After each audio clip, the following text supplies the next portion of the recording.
Welcome to another edition of the Transfer Talk podcast, and we are in the salubrious surroundings of Sandbanks. Harry Redknapp, the king of the jungle, the one and only Harry Redknapp is with us. Thank you so much for welcoming us to your home, Harry. I know this is a special place in your heart. It's where it all began for you, didn't it, at Bournemouth? How special a time was that for you? Well, my time at Bournemouth was amazing for me. You know, it was my first... I'd gone to Oxford City with Bobby Moore, for a year. You know, Bobby always said to me if ever he got a job in management, he'd want me to go and work with him. So his first job, he should have had a much bigger job, Bobby, because of what he was and who he was and how great he was. But he ended up taking over at Oxford City, which was obviously non-league, Isthmian League, part-time. And so I went there and had a year with Bobby at Oxford, hoping that we would move on into bigger and better things. But it didn't work out, and I left there and came here, and my first coaching experience in league football was with Bournemouth. I came here with David Webb, and Dave was a manager. Dave was a great character, knew the game, old school, probably like I was really, but I mean, you know, new players, non-league, got lots of players in, and I learned an awful lot from my time here with David, with Webby, and eventually I took over later on and became manager of the club, and I had nearly 10 years here. You mentioned those 10 years. After Bournemouth, it was assistant manager at West Ham, then you became manager at West Ham United. To be called Harry Redknapp, West Ham United manager, what did that mean to you? Yeah, it was great. I mean, it was... do you know, it's funny, isn't it? I've never... and I can honestly say, I'm not over ambitious or a dreamer. Always people tell me about the England job, and it's... Yeah, I'm like, if it happens, it happens, you know. I'm not one that sort of loses any sleep. And so obviously you had to go back to Upton Park. Obviously that's where I grew up. I went there, left school at 14 and went to West Ham. So West Ham was in my blood. I mean, I went there again with people like Bobby, Jeff, Martin, all the great players that were there. Ron Greenwood, an incredible football manager, a genius really, best football coach I've ever met. And they were great times, you know, incredible times to be. We were all East End or Essex boys. We all came from within 8 mile probably radius of the football ground. Most of our dads worked in the docks, and you know, my dad was a docker. There's so many weird and wonderful stories throughout your whole of your managerial career. This is your opportunity to separate the fact from the fiction. I want to ask you one story first of all.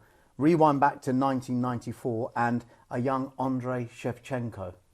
How close were you to signing him for West Ham United? What happened, me and Frank Lampard Senior, who was my assistant, he knew a couple of lads from his days in... Frank was a Canning Town boy. We got a phone call from a couple of lads who, they were proper chaps around the East End, I think, you know, and they were doing lots of business in Russia or in Ukraine. And they said, look, we can get any players from the... There were no foreign players here. So we said, well, we don't know any players in Ukraine. They said, well, we can get a couple over, a couple of the best ones for you to have a look at. So they sent 2 players over, and we fixed up a game with Barnet Reserves. John Steele was the manager of Barnet, and still he brought a team over to play, and we played, and Shevchenko got 2 goals, and we liked him, but he was like £1 million, which was... I remember talking to Frank after me, that's too much money, you know. I think he was only about 17 at the time, 18, so we didn't take him, but they did ring me a few years later, them guys. Is that Harry the Judge? They used to ring me up and give me some stick for not taking him, you know. Wow. When you look back now, are you thinking that's one that got away? Yeah, one of many. One of many, I'm sure, over the years. One man that you did have in your squad was a very young Frank Lampard. Now, there's a famous clip from a West Ham fans forum in 1996 where you make a really, really staunch defence of Frank Lampard. I'd like to ask Gary if he thinks like the publicity he's given young Frank there warrants it. Because personally, I don't think he's quite good enough yet. And I also think that in the last couple of years, you've let some good midfielders go for peanuts, like Matt Holland and Scott Canham. I tell you now, you know, you can sit in front of all these people. I tell you, without any shadow of a doubt, there will be no comparison with what Frank Lampard will achieve in football and what Scotty Canham will achieve in football. But you'll give him the opportunity. I don't give him the opportunity. You know, there is no favouritism. In fact, I'm probably holding him back more because I tell you what. Frank you know, at Arsenal, and he clearly wasn't ready to play. Well, that's your... Yeah, I don't think he did badly at Arsenal. I think he came into the side and I felt... Hang on, just a moment, one at a time. I thought the kid came into the side and did well, you know. But I'm telling you now, and I maybe now didn't want to say this in front of him, but he will go right to the very top. Right to the very top. Well, there you are. You heard it here first.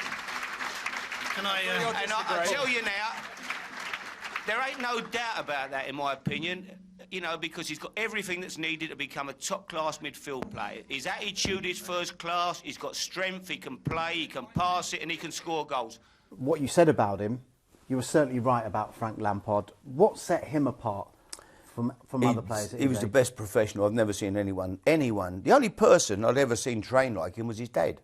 If I could go back to his dad, I remember being in the dressing room. I can see it now. We're in the home dressing room at West Ham. Frank's about 18.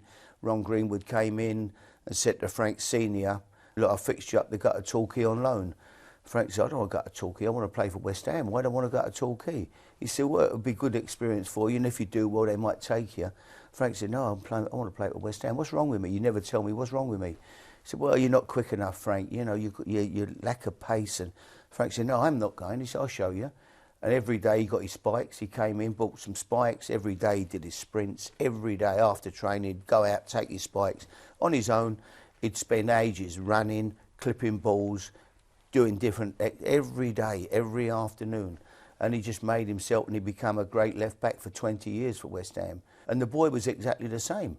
He trained like no one I'd ever seen. He'd be out there. I'd look out my window on the training ground, 4 o'clock in the afternoon, and you'd see someone like 200 yards away. I thought someone had climbed over the fence and was, you know, doing sprints and shooting with a bag of balls, and it was Frank. He'd be out there. And he rubbed off.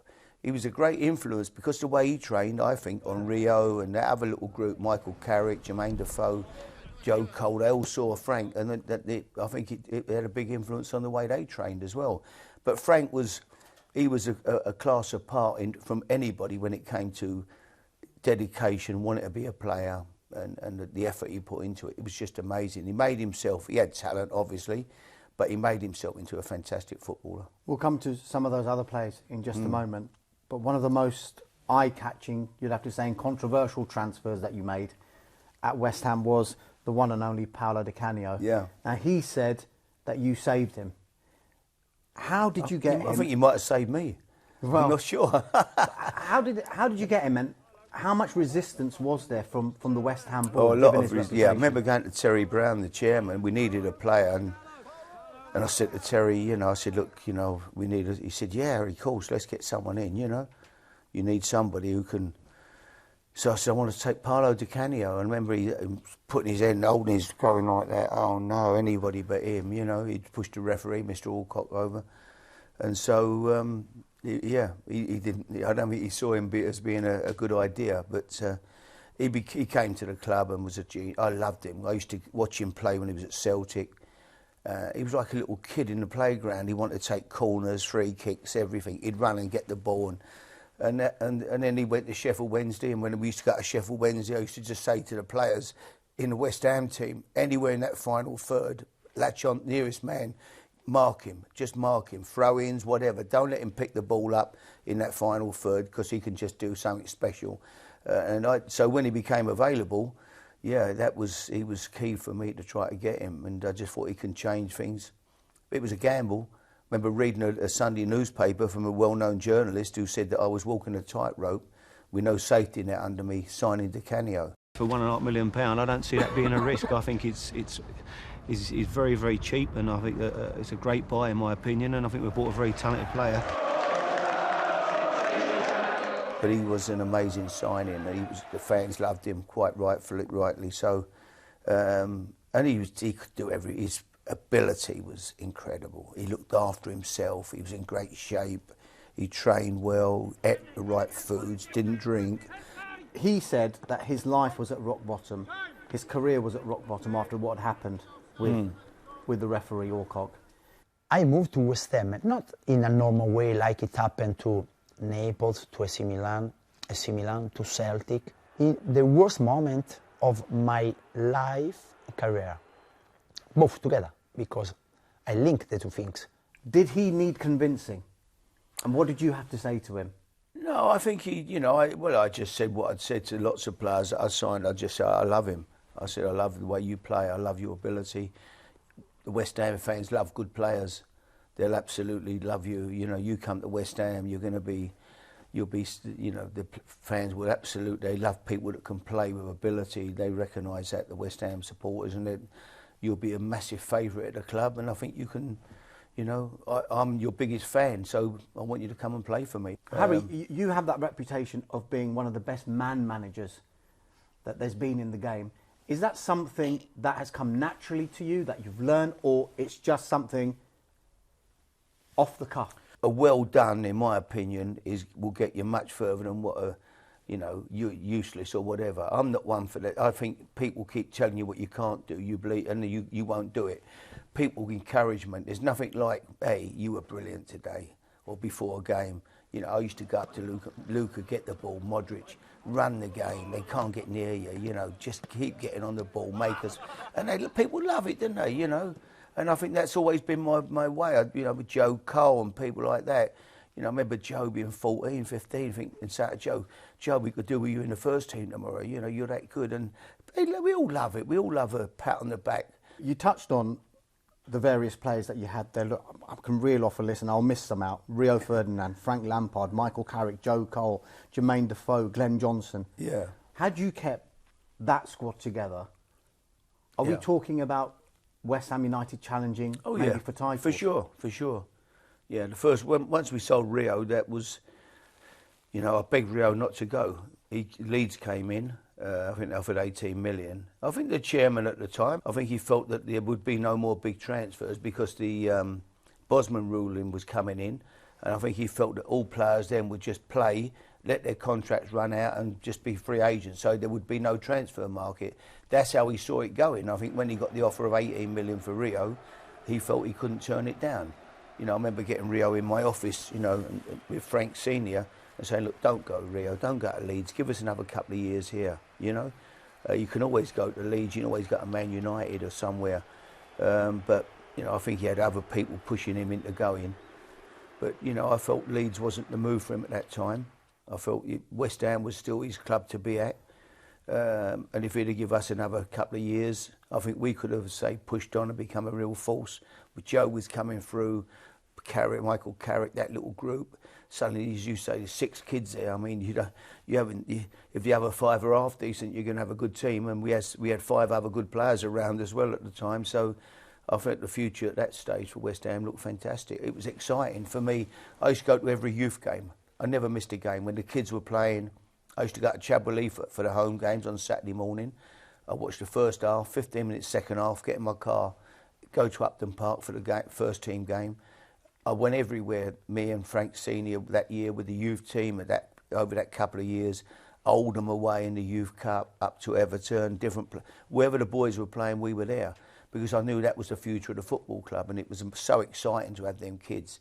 Tony Carr, Peter Braybrook, who worked with the kids, had done an amazing job in, you know, getting the kids in. Jimmy Hampson brought the kids into the club, and suddenly it was like gold dust. When do you get 6 kids? West Ham had gone 11 years probably without really producing a player that had really established herself. I think Cotty, Ince, Stevie Potts, they'd have probably been the last ones.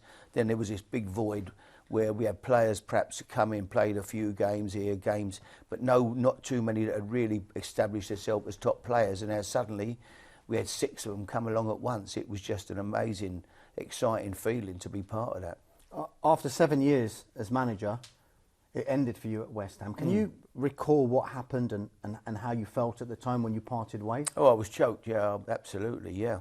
I mean, I was about to sign a new 4-year contract. You know, the chairman was driving me mad to sign the new contract. I wasn't rushing to do it because I thought, well, I ain't going nowhere. You know, things are good here. I love it. And the chairman was great with me at the time. I don't know, I did an interview with a fanzine and I don't know, I think maybe I said 1 or 2 things that, about the chairman, whatever. Whether that was, I don't know. But if looking back on it, it was a silly thing that I did. But I sat talking to the fanzine like I was chatting to you now, and obviously it all got printed, and I think Terry wasn't happy with it. So, yeah, but that was a harsh lesson. Keep your mouth shut. Well, when you look back now, is that a regret? Oh, of course, absolutely. I mean, my time there, I loved it. It was great, and all them kids were just beginning to come through. So yeah, but losing Rio was the first really. It sent out the wrong signals to the other kids. So yeah, it was a shame how it finished, you know. But I had a great time there, and you know, I don't have don't hold any grudges towards anybody. It's life. Well, there's one door closes, another one opens, and that door is Portsmouth. Yeah. You go there as director of football first. I did, yeah. Was it always the intention? No, I want to be a manager. No, I never wanted to manage. I'll be honest, when I went to Portsmouth, I had no intention of managing Portsmouth at all. It wasn't without being disrespectful, it wasn't a club that was in my mind to go and manage. You know, Portsmouth were a struggling team that had struggled in the bottom 5 or 6 of the Championship every year. Just about missed it. Stayed up last game of the season, and I went there.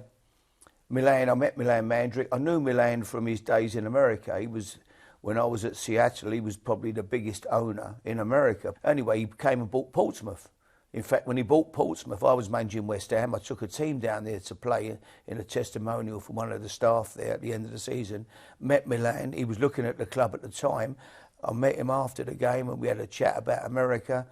And he said, I'm thinking about buying this club. What do you think? I said, well, this is an amazing football. It's one of the great historical football clubs in England, you know.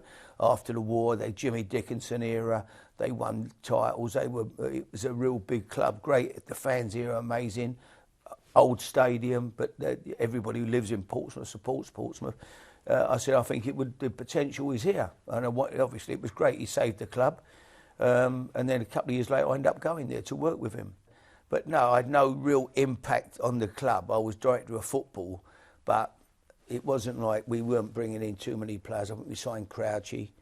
Graham Ricks was the manager. Graham was very good coach, you know. But it was hard. He didn't have the players. And Milan was quite hard to work with, I think, for Graham. I think Milan was quite, after a game, I used to disappear and go home because I think he could get quite upset about things when it didn't work out. And eventually, at the end of the season, they was bottom 4, whatever again. And he asked me to take the team to the end of the year. Graham had left, and I did it. I said, I'll do it to the end of the season. But I had no intention of staying longer than that at that time. And we managed to just about stay up. And then the following year, you know, I turned the Leicester job down. I went up and met John Elson, the chairman at Leicester. He offered me the job during the season, but I turned it down. Because I really, to be honest, it was, I didn't want to move home. It was like, I know it's lacking ambition or whatever, but I was so settled where we live, family here. So I travel. I thought, well, Leicester's a bit of a slap for me all the time. I don't want to be away from home all week, and I decided not to take it. I thought, see what else comes up. But in the end, Milan convinced me at the end of the season to have a go at Portsmouth. Took it, and my first season, we won the championship, which was an amazing. I thought, looking back on it, it was quite amazing, really. Picked up a few players on free transfers. Ariane Dazou was an amazing man, but probably the biggest signing that turned the club around single-handedly was Paul Merson. I took Paul. Merce come in, and he was on a different planet to anybody else in the league. He lifted all the players at the club.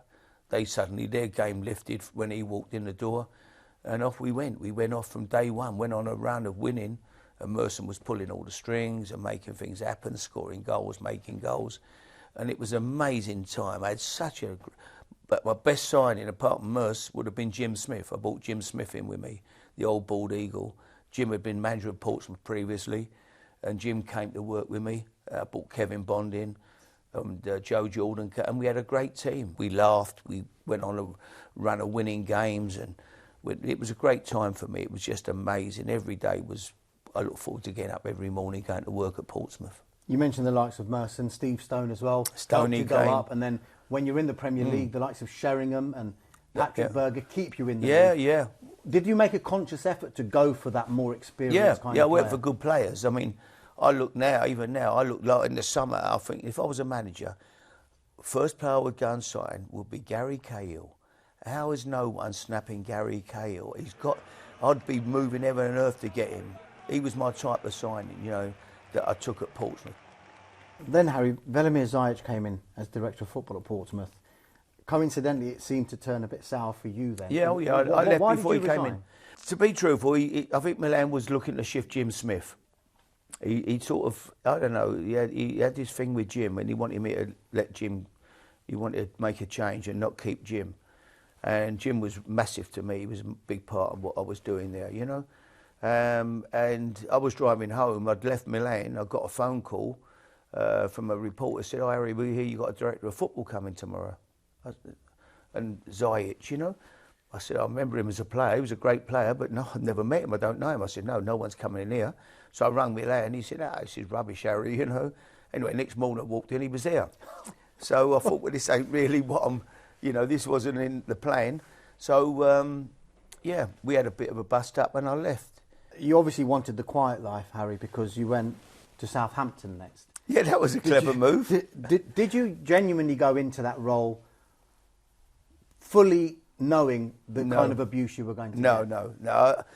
What happened? I left Portsmouth, had the argument with Milan, walked out. Jim was gone.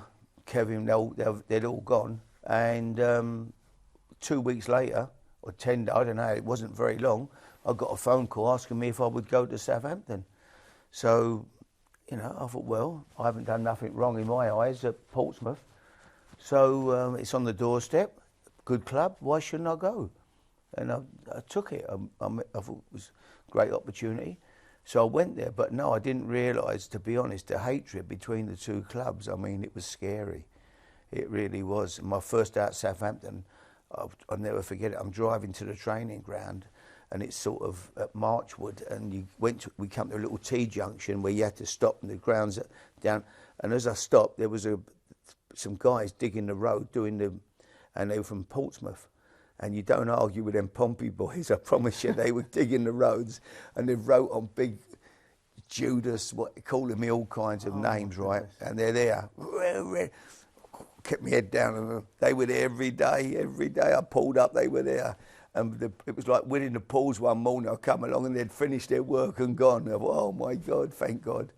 So yeah, it was difficult. When you look back on that time, because of the abuse you got, because Southampton were relegated, is that a regret that you went there? Well, it is, I suppose. But I was, you know, and do you know what? I went to Southampton. When I look back on it, I was talking to someone yesterday, actually, and I know we all go, well, we were unlucky. We had the unluckiest.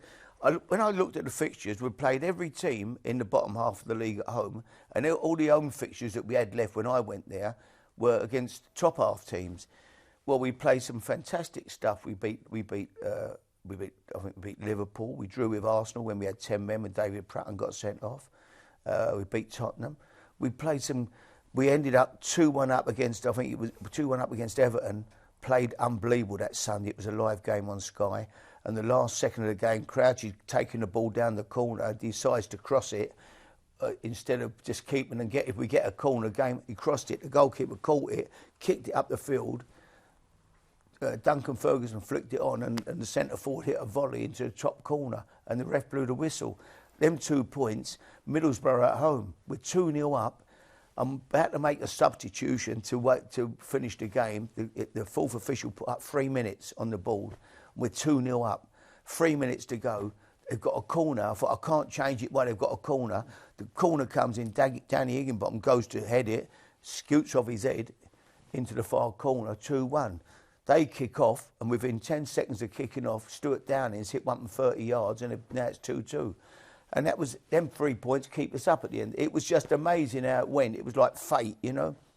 But the Pompey fans, obviously, I think they thought I was Special Agent Harry, had gone to Southampton to get relegated and then go back to Portsmouth. But no, it wasn't the case. But you did go back to Portsmouth. I went back. Yeah, what happened there, again, I hadn't spoke to Milan.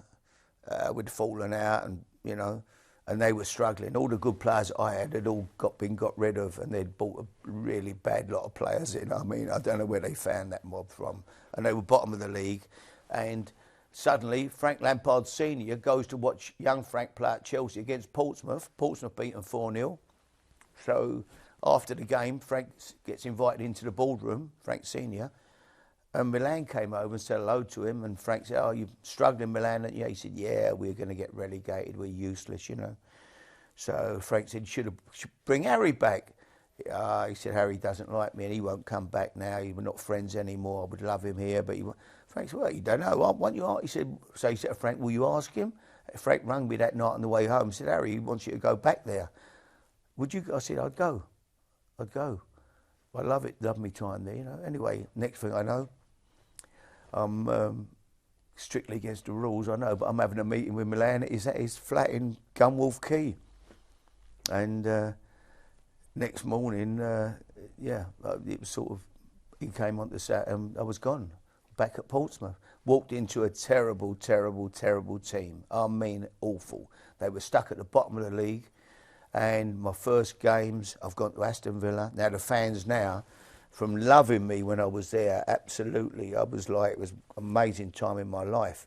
Now they've got even though I've come back, if things don't go well, I'm in big trouble. We get beat at Villa, I'm walking off, the fans are in the corner, they're giving me dog's abuse, Pompey fans now, because a lot of them have got the ump again, because, you know. But we turned it round. We went, I got 1 or 2 out. Took 3 players from Tottenham, Pedro Mendes, Sean Davis, Noe Pamero. We did a special Daniel Levy deal, buy 1, get 1 free. So Daniel we went to Tottenham, I was actually trying to get Darren Anderton, but Darren, I think at the time, Darren had an amazing contract there where he wanted to come back to Pompey, he was a Pompey boy. He'd have been amazing, he was a great player. But I think Darren had a contract where no one could earn more than him at Tottenham, so his wages were definitely out the window. So I ended up taking the other 3 lads, and they came in, did a great job for me. And I took a little lad from a little Argentinian boy who I took to West Ham on trial. I watched him play for the Argentinian under-19 team at Fulham, called D'Alessandro. He was a genius, and number 10, a genius. What a footballer. And when off we went on a run of winning. Luar was incredible for me, scoring goals, and we stayed up. Then came the investment when Alexander Gaidamak took over part of the club, and some of the names, David James, Sol Campbell, Lauren, Andy Cole, Sally Montari, Lassana Diarra, and a favourite of yours, Jermaine Defoe. Yeah. Had Portsmouth seen anything like this? I know you had the experience days before, but no. What happened? Milan run a very tight ship. And suddenly we had a new owner. He walked in. I'll be honest with you. He came in when I first went back to Portsmouth. I didn't know that he was going to come in. I went back with Milan, and then suddenly Milan had sold the club, and I didn't know anything about that. You know, I'll be honest. At that time, I went back really to be with Milan. I knew him and he knew me. We had ups and downs, and suddenly I've got a new owner come in. He came to me after the second game when I've gone back with that useless team, and he wanted to see me. I didn't know him, and he said to me, "Tell me, Mr. Redknapp, why are they players not trying?" I said, "What do you mean they're not trying?" He said, "Why don't they try?" I said, "They're trying, but they're just no good. They're not good enough." I said, "They brought a load of rubbish players in here since I left, and they're not good enough. They're where they are because that's what they are." I said, "There's different standards in football. That lot there are bottom championship players." No, and I thought, I'm not going to last long here with him. But he came in, then I had to go and meet him he wanted to meet me in Israel for a meeting, and I went over, and that's when, at that time even, it was like touch and go whether I was going to stay, because I didn't have a real relationship with him, it was difficult. But then, they said, look, he's richer than Abramovich. His family apparently are mega rich. His father owns everything there is to own in Israel. He owns a team in France or something, but the family are like up there with Roman Abramovich.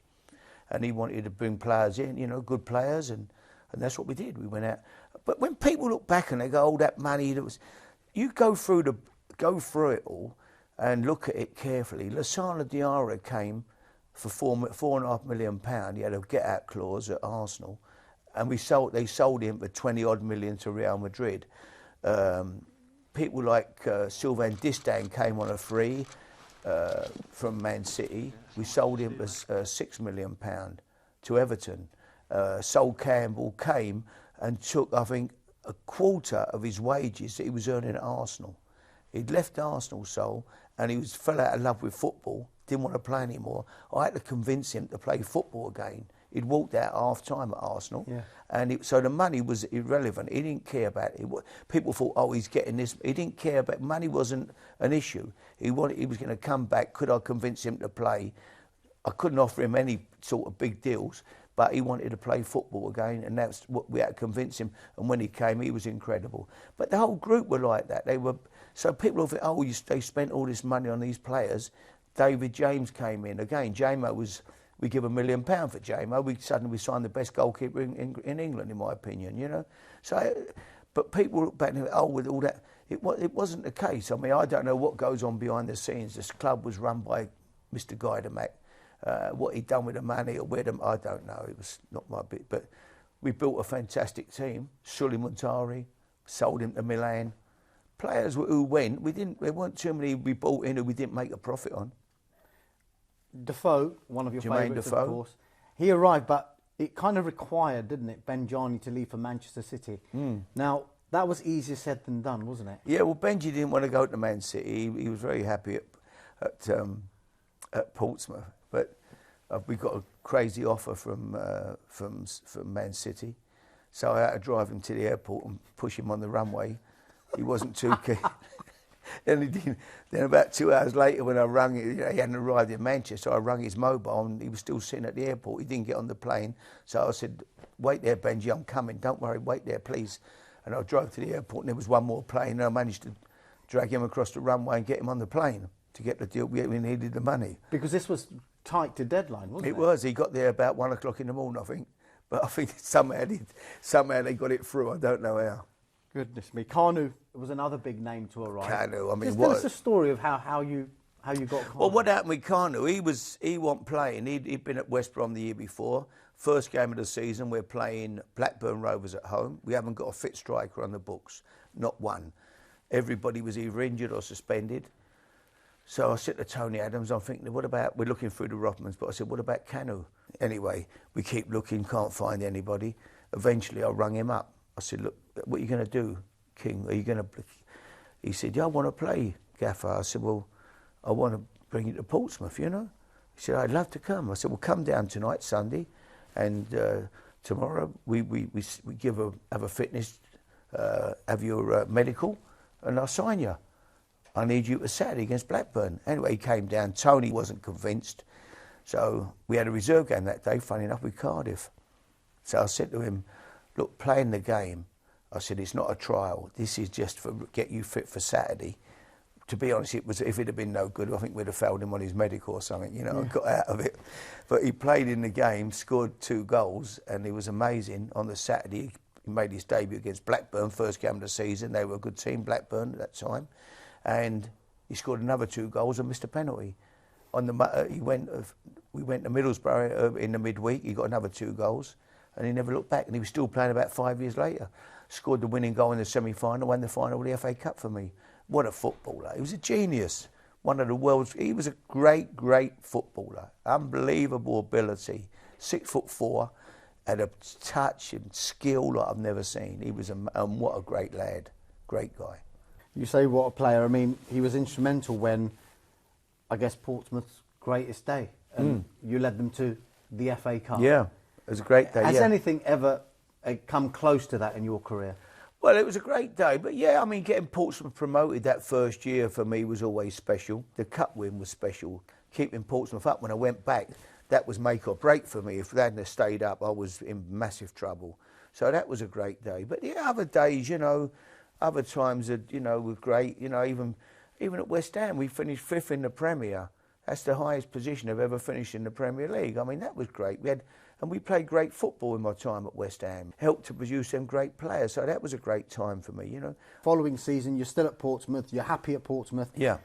Then, in North London, Tottenham sacked Juande Ramos. When did you hear that they wanted you, and how big a wrench was it to leave? Well, I have to be truthful. I had a meeting with Daniel Levy 18 months earlier. He offered me the job 18 months earlier.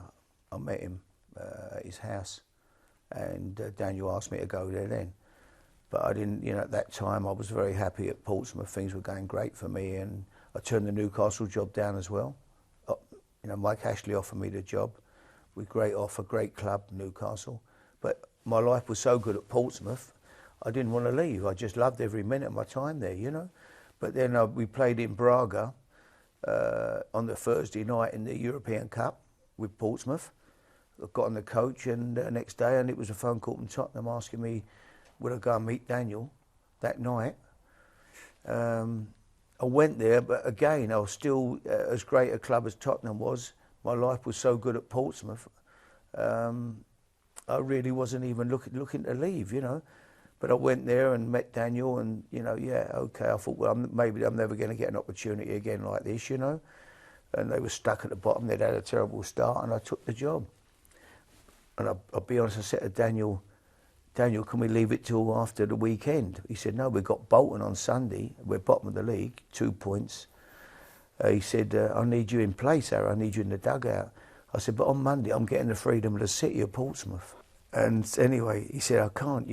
We need you Sunday. So I took it. We won the game on Sunday. On Monday, I had to go back to Portsmouth to get the freedom of the city, which wasn't great timing, having just left on the Saturday. So that was a difficult day. How difficult? Well, it was difficult. I got up and I said, my time has never been that good, really. But the people, I mean, it was amazing. There was one or two people in the up in the gallery who weren't too happy with me, but the rest, everybody else was amazing. When you joined Tottenham, 2 points from 8 games, I'm sure you couldn't believe that they were in that position given the squad they had. But you improved that squad in January. How important was it to bring back the likes of Jermaine Defoe and Robbie Keane back to the club? They knew the club and they were great players. I was bringing in players, I knew what I was getting. There's nothing like taking people that you know or you work with or been somewhere and you... Robbie Keane was infectious. He was a great footballer. He was intelligent. He knew the game. He was just buzz about. I just used to love watching Robbie play. I thought he was, you know, always on the move. Jermaine was a goal scorer, a great goal scorer. Signed him as a little boy when he was at West Ham. I took him to West Ham as a schoolboy. So yeah, they were players that they were no-brainers. You know, Peter Crouch. And I thought, you know, I knew what I was getting with them boys. They could do the job. So they weren't a gamble. Incredibly, in less than 2 seasons, you've taken Tottenham from the bottom of the league, basically, when you joined, to the Champions League. Mm. You're named Manager of the Year as well. When you've joined, you can't possibly have imagined that in that time that would have happened, could you? Well, I don't know. It was a club, obviously. I had good players. You know, I'm not going to sit here and say, oh, I turned all these rubbish players into great players. I had good players. I was lucky. I've got Ledley King. You know, I've got Luka Modric. What I did, I pushed Gareth Bale from left back, pushed him forward because when I went there, Gareth had gone something like 27, 28 games, 26, whatever the figure was, never been on a winning team, which is incredible. You know, Alex Ferguson said to me, I wouldn't play him, Harry. He said he's bad luck. I thought, oh, he's a great player. I think he's going to be a top player one day. You think you were saying that because he wanted to sign him? Yeah, probably, yeah. And I hear people go, oh, you were going to loan him out. Never in a million years was I ever going to loan Gareth Bale out. I remember going to watch Tottenham play at Fulham when I managed Portsmouth with Joe Jordan, because we were playing, a couple of days later, we were playing Tottenham. And I went to watch him play, and he played left back. Me and Joe Jordan, I said, what a talent this kid is. He played left back, we kept running the length of the field from left back. And they were winning that day, and they got pegged back by Fulham, and they didn't win the game.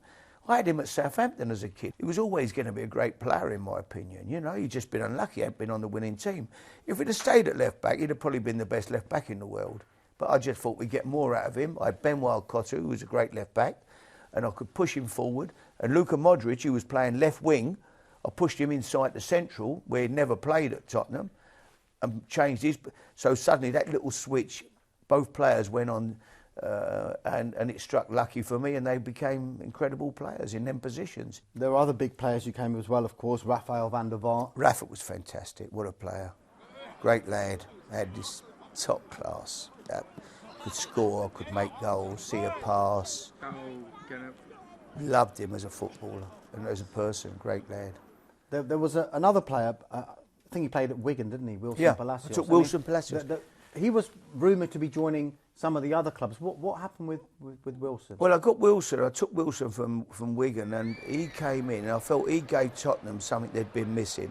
He was hard, he worked, he closed people, he made tackles, he let other people play, if you like, but he could play as well. But he was a great signing for me, and he had a fantastic period. Unfortunately for him, his career dipped.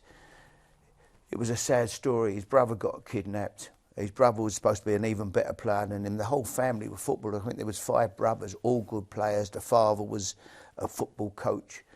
And we went to Everton to play. I'll never forget the day. And we were playing at Goodison Park. And we went to bed, and I got up in the morning, came down at 8 o'clock, and Wilson was sitting in the lobby of the hotel with his clothes on and with his suitcase, his bag. I said, Wilson, what's up? What are you doing? And he told me he'd had a phone call at 2 o'clock in the morning to tell him that his brother had been found dead, who had been kidnapped. The kidnappers had actually held him for about 18 months, or they'd paid ransom, and eventually they killed him.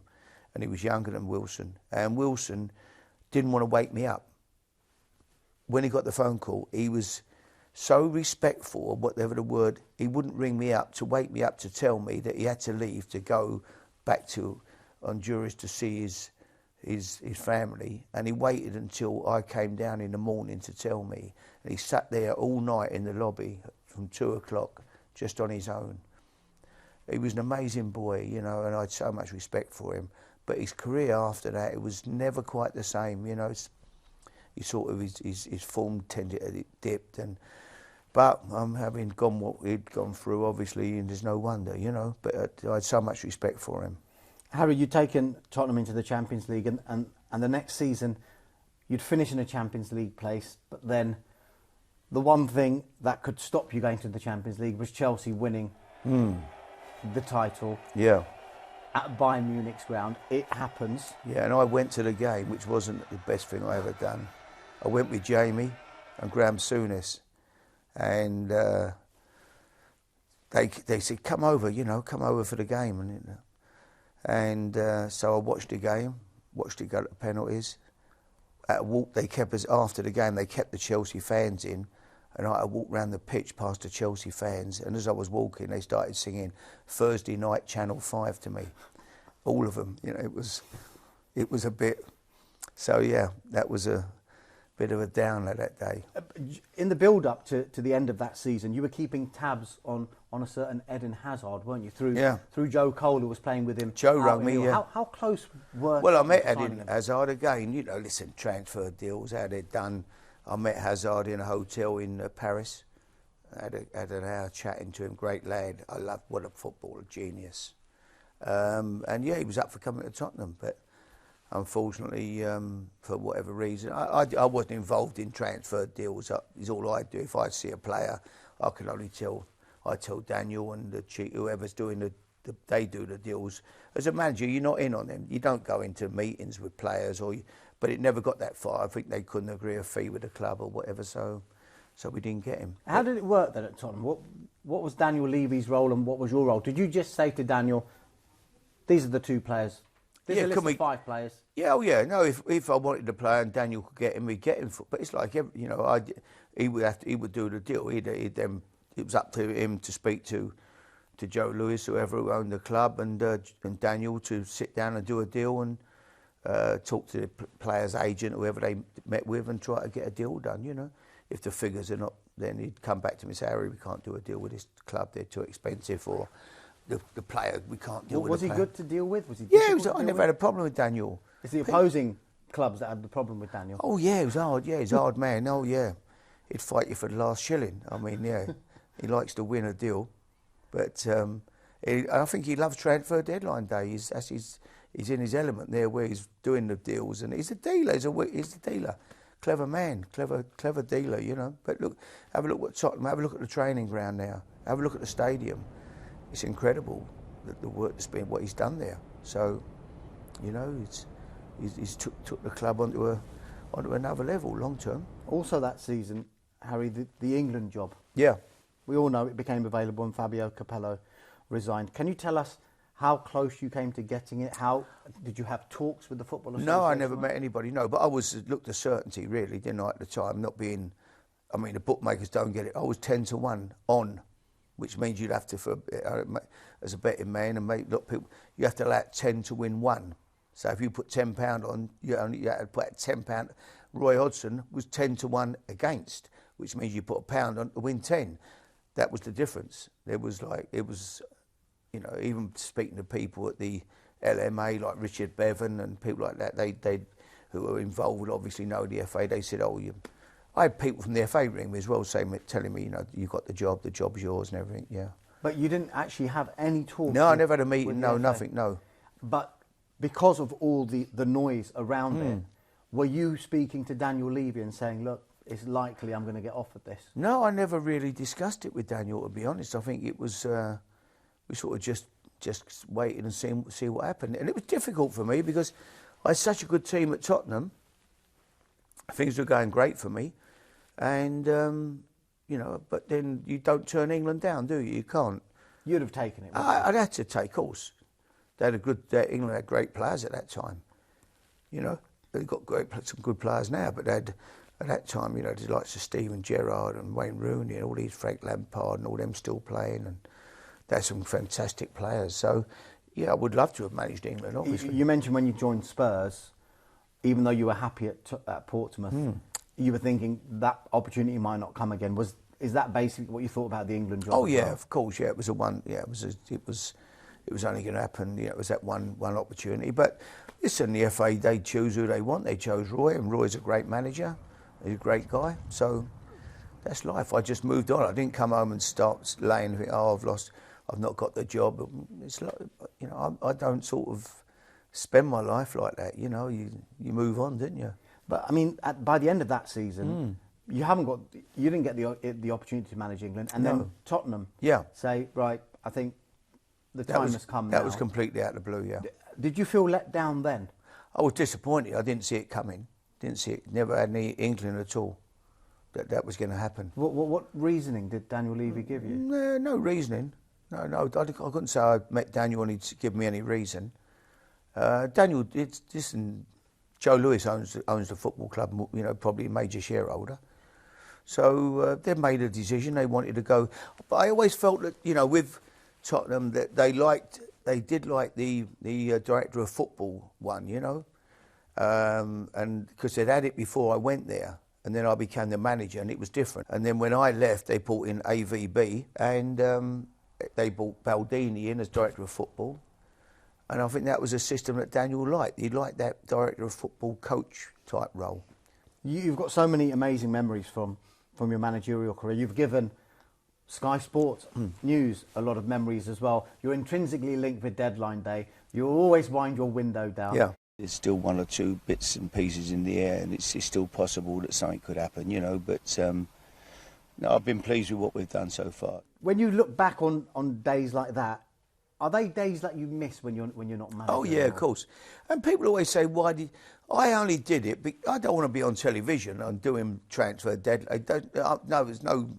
I don't need to be talking to people." But my thought process was, you guys turn up there at 7 o'clock in the morning, middle of winter, January, whenever. It's raining, it's cold, might be a bit of snow, whatever. You've got a job to do. Your job is to get an interview with the manager, find out what's happening. I couldn't drive past them, you guys, and splash it in the paddle or whatever and just drive on.